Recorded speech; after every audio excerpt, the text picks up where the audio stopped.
Today we're learning to spot small advantages and turn them into decisive victories. Every move counts.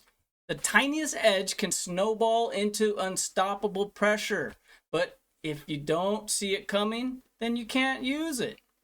Make sure to stay with us all the way through to the last puzzle. It will show an advantage explode in ways you wouldn't even expect. And continuing in our journey, you've got 10 seconds in the corner there. Do you see it? 10 seconds to solve. White to move, white to win. 3, 2, 1, go!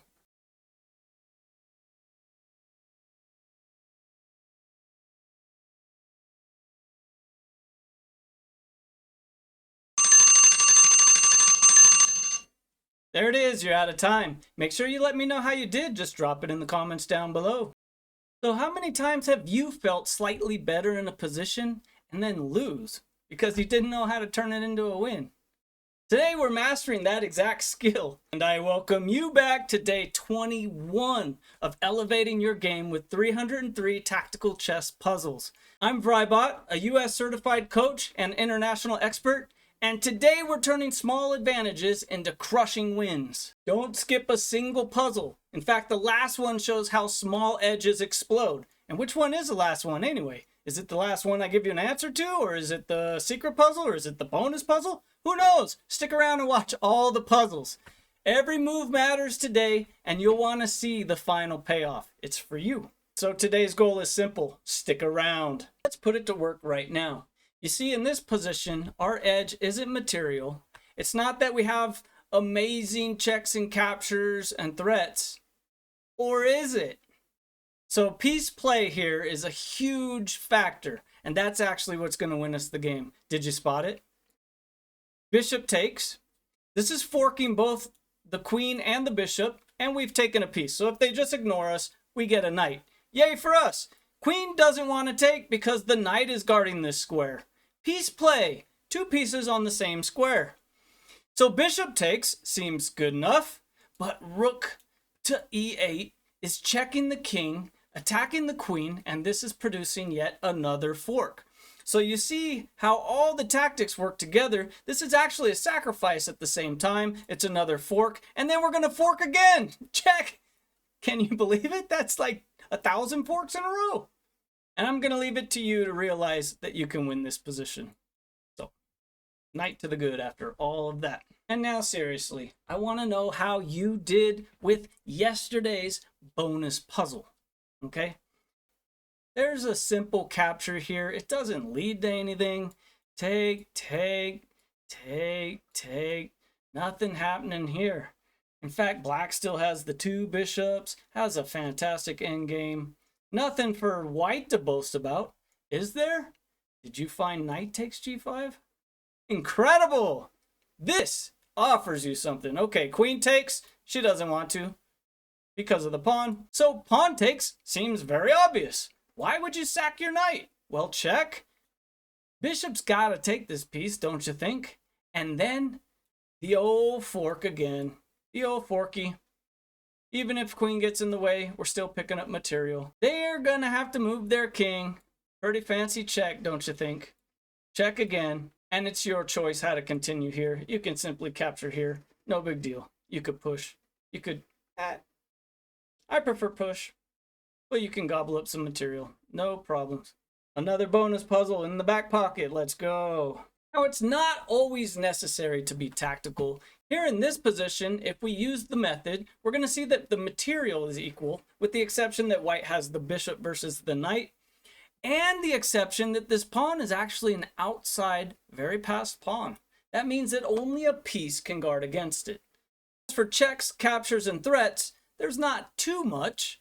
There is a capture here. There's a capture over here. They might come into play. This one being a capture and a check. And there's a lot of really good threats, such as the simple rook to c2. Maybe even rook to a2 is not half bad at all.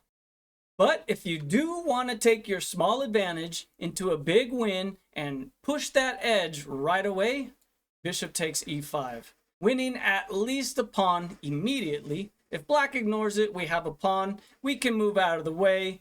We can push our pawn next move.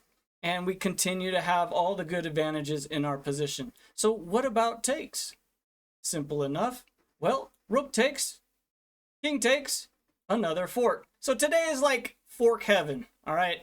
We've got 1,000 forks all over the place. That's the theme.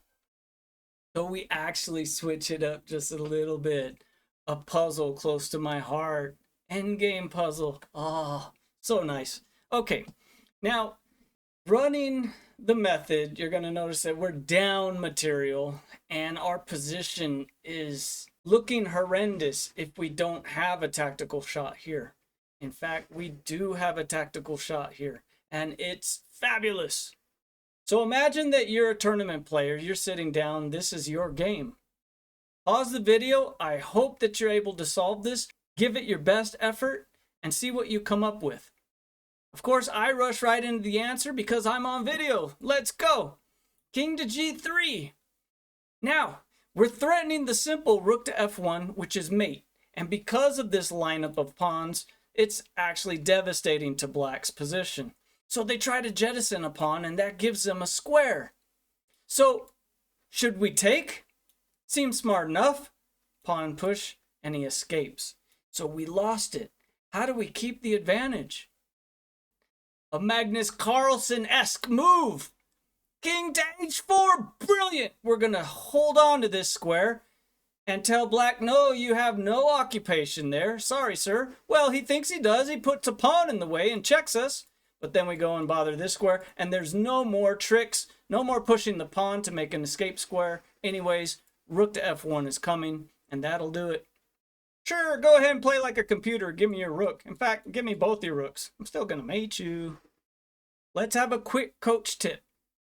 What actually turns small advantages into real threats? Well, open files, weak squares, tactical motifs. You've got to keep in mind everything you know about chess. When you sit down, you're there to do some work. Push your advantage. Try your very best, even if it's hard, even if it's not a skill that you don't have yet, to look 3 to 5 moves ahead. Just try. Push hard. How can those types of advantages turn into something crushing in a position like this? Well, we look for the checks and captures. The material is definitely providing a major imbalance. Let's give a check. Rook blocks. He has no other alternative. There's no coming out to the H file, so he's got a block. Let's follow it up with check on the back. Taking with check to the face. King gets out of the way, and then we take a rook also. So we gobble up 2 rooks and cruise into an easy endgame with a queen versus a bishop. Sure, we're going to keep an eye on these pawns, but this is no threat to white whatsoever. So today's series of puzzles is for you to notice one thing. Seeing the advantages compound. Here we have that simple open line again. That's all we've got. We're going to go ahead and use it. Queen takes. Knight takes. I mean, should queen take? I suppose. It's a move. And we have knight takes anyways. But let's go back. Knight takes, trying to establish a material dominance. But then we take, we're pinning the queen to the king, so he can't escape. The queen will not be able to just ignore this, so she takes, and then we check. And then the king moves, and then we get the queen also. And we're up a ton of material yet again. And converting advantage isn't just about calculation. Sometimes it's about timing and strategy. So here, white is definitely putting pressure on black. Black is smashed in the back row. Very little movement. There's no breathing room for this king whatsoever. This pawn chain points towards the king, says we should attack over there. And any attacking moves that bring more pieces into the game are going to be good. But this one in particular is the clearest and easiest way to convert the win. There's a few problems here for black. He's going to have to guard this square because that's the direct threat of mate. Then there's this threat of a possible sacrifice on h7. Now the rook won't be able to help on that. This rook won't be able to help at all due to the g7 mate. What do? They roll through the motions, give us a check. What else did they do? Nothing else. Push a pawn? Oh no. We give the queen, and then we forcefully, with an Arabian or Arabic checkmate, we're crushing that king again in the corner. So what did the advantage look like here? Well, it was definitely a lot of space and piece play and coordination and the ability for the pieces to maneuver in a way to deliver that final blow. Again, I want you to imagine that this is your tournament game. You're sitting down, it's very important. You're going to get the first norm of your life. You're trying to get a big norm. Maybe I am, maybe Grandmaster. And all you got to do is produce good moves here that can win the game. No one's going to walk up and tap you on the shoulder and say, hey, guess what? You got a really good move here. No, you got to just know, you've got to find them. So what are the advantages here in this position? Well, after counting material, you should be looking for checks. Here's a check. You should be looking for captures. Here's some captures. Okay, and you should be looking for threats. I really like the idea of coming over here, being near the king, maybe even getting another piece over here near the king, maybe even getting the queen into f6 and continually harassing the king. So checks, captures, threats, knowing the material of balance, very important. It's going to help you produce moves like this. Rook takes e4. On pawn takes, queen check, simple fork again, king gets out of the way, the fork is onto the e4 square. He can even jettison a pawn. None of this is going to help him from mating on h7. This is what our eye was truly on the whole time. You can try to make it work other ways, but there's only one way that it works. Bishop takes won't get you there, and queen to g4 won't get you there, but rook takes does. You can sit down with a puzzle anytime you want and work this out. In fact, I highly suggest that you do. And the best players don't rush. They gradually squeeze everything out of the position. Just like a little clip in the movie Searching for Bobby Fischer, Capablanca says fools rush in. That's true. Don't rush into the position. Have you taken your time to sit down and solve this one? f4 is very strong. Knight to c6 because this is one of the loose pieces on the board. Bishop takes to get rid of our loose piece. They can take back here. This is fine. We're going to go ahead and capture a rook. So they probably don't want to do that. Pawn takes. Let's guard our knight or get him out of the way first. Let's grab up some more material, which is going to make some more threats. And we always have f5 coming. So the point was, don't go f4 and then f5 right away. This is my point with the fool's rush in. But make sure that everything else is situated first. In this case, our weak knight had to find a reroute, and then we're going to have f5 later. Don't worry, it's not going anywhere. And guess what it is? It's your secret puzzle! All right, no answers from me. You give me the answer. Actually, I did take a look at this one. I love it. I can't wait to share it with you someday, but someone's going to have to drop it in the comments so that we can talk about it. Otherwise, I have no one to talk about this with, except myself. I put it on a video. You guys should be responding. All right, enough of that. Sorry, I don't mean to badger you. I just want to see someone solve this puzzle so that we can talk about it. It's really fun.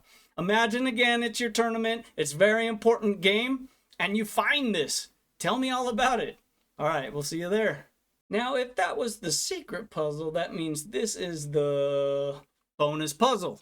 That's correct. So I will be giving you the answer, but you'll have to wait patiently until next time I see you. It's coming. Don't worry. Drop in the comments what you would play here. I'm very interested to know because there's some different ways that you could get tricked or tripped up in this position. And I want to see you push your advantage to the fullest. So even small edges can change everything, and these puzzles show that. I want to thank you for watching day 21, and if today helped you with tiny advantages and turning those into crushing wins, go ahead and hit that subscribe button so you never miss any future videos, and give us a like if you actually did like the video. And that gives me my final opportunity to invite you once again to vryBot.com, that's VRYBOT.com. If you want to push your advantages in your chess learning and your chess development, even your tournament wins, you need to visit this website. I'll provide you coaching. Once you click on services, it'll bring you here and you can hire me directly from this page, or you can continue learning a little bit more about what I do and how I do it. Then click on community so that you can sign up for free on the Discord and get on a call with me. We can talk a little bit about the fit. You can even send me a message with your availability, questions, or concerns. So keep on pushing, keep on grinding. I'm so glad you're here. Thanks for being here.